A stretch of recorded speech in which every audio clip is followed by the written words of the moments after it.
আমরা আসবো, দ্বিগুণ হয়ে আসবো, এসেছে দ্বিগুণ হয়ে। আমাদের ভাইয়ের হত্যার বিচার বুঝে নিতে হবে। আল্লাহ ছাড়া আমরা কার কাছে ভয় পাই না। আমরা তোমাদের চোখে আঙ্গুল দিয়ে দেখিয়েছি, আমরা বাংলাদেশে গণতন্ত্র চাই। ভোট ডাকাতি করেছে, নতুন ভাবে জুলুম চাপিয়ে দেওয়ার চেষ্টা করছে, আমরা তাদের কাছ থেকে বুঝে নেব ইনশাআল্লাহ। আসসালামু আলাইকুম ওয়া রাহমাতুল্লাহি ওয়া বারাকাতুহু। প্রিয় দেশবাসী, সাংবাদিক ভাইরা, 11 দলীয় জোটের সম্মানিত নেতৃবৃন্দ, আমরা আল্লাহর কাছে শুকরিয়া জানাচ্ছি যে আল্লাহ তাআলা জনগণের সামনে যারা ভোট ডাকাত তাদেরকে উন্মোচন করতে আমরা সক্ষম হয়েছি। বাংলাদেশে ওরা শুধু ভোট চুরি করে নাই, ডাকাতি করে। আমাদের সুস্পষ্ট অনেকগুলো দাবি রয়েছে। আজকে নির্বাচনের পরে 11 দলীয় যে ঐক্য রয়েছে, আমরা জনগণের সামনে উপস্থিত হয়েছি। আমরা প্রথমত বলতে চাই, পার্লামেন্টে যে ভোট ডাকাতরা গিয়েছে, জনগণের সামনে আমরা বিরোধী দলের সাথে হাজির হয়েছি।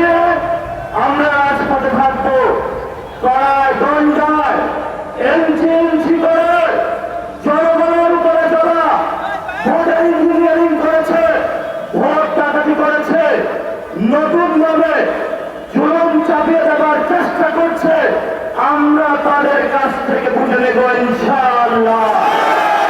চুল পড়া অনেক কমে গেছে। থ্যাংক ইউ মা। চুলের ভিটামিন জুই মাল্টিভিটামিন কোকোনাট অয়েল। আমি সংক্ষিপ্ত কথা বলবো।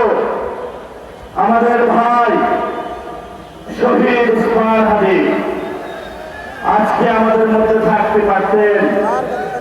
সংসদ সদস্য হিসাবে ঢাকা 8 আল্লাহ ওনাকে শহীদ হিসাবে নিয়ে গিয়েছেন। আমরা বিচারের দাবিতে মাঠে গিয়েছি।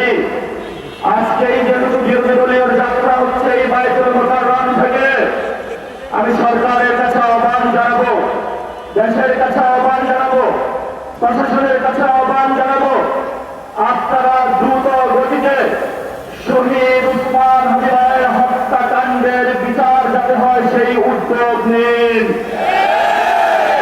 আমাদেরকে এতদিন বলা হয়েছে বিচার এবং নির্বাচন মুখোমুখি দাঁড় করাবেন না। আমরা মরিয়া প্রমাণ করি না যে আমরা নির্বাচন বিরোধী নই।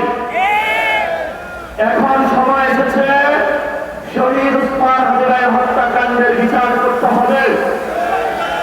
তৎকালীন সময়ে সংস্কারের নিয়ে বলা হয়েছিল, সংস্কার এবং নির্বাচন বিরোধী করার চেষ্টা চালানো হয়েছিল, ট্যাগ দেওয়া হয়েছিল, ওরা নির্বাচন চায় না। আমরা তোমাদের চোখে আঙ্গুল দিয়ে দেখিয়েছি, আমরা বাংলাদেশে গণতন্ত্র চাই।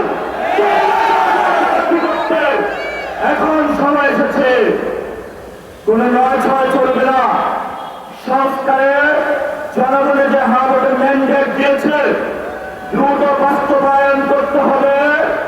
সাথে সাথে বাংলাদেশে সন্ত্রাস, চাঁদাবাজি, দখলকারিত্ব বন্ধ করার উদ্যোগ নিতে হবে।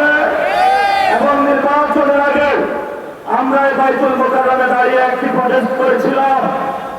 ভোট ডাকাতির জন্য আমাদের জামাত ইসলামের এক ভাইকে খুন করা হয়েছিল। আমরা বলেছিলাম আমরা আসবো, দ্বিগুণ হয়ে আসবো, এসেছে দ্বিগুণ হয়ে। আমাদের ভাইয়ের হত্যার বিচার বুঝে নিতে হবে। রাজপথ সংগ্রাম জারি রাখতে হবে। যেই বন্ধের উপরে আক্রমণ করা হয়েছে, পেটে লাথি মারা হয়েছে, বোরকা ধরে টান দেওয়া হয়েছে, গুলিবিদ্ধ করা হয়েছে, পা ভাঙা হয়েছে, প্রত্যেকটি হিসাব করার গন্ডার আমরা ইঞ্জিনিয়ার তারেক রহমান থেকে বাংলাদেশে বুঝে দেব ইনশাআল্লাহ। আমরা একমাত্র ভয় পাই কার কাছে? আল্লাহ ছাড়া আমরা কার কাছে ভয় পাই না।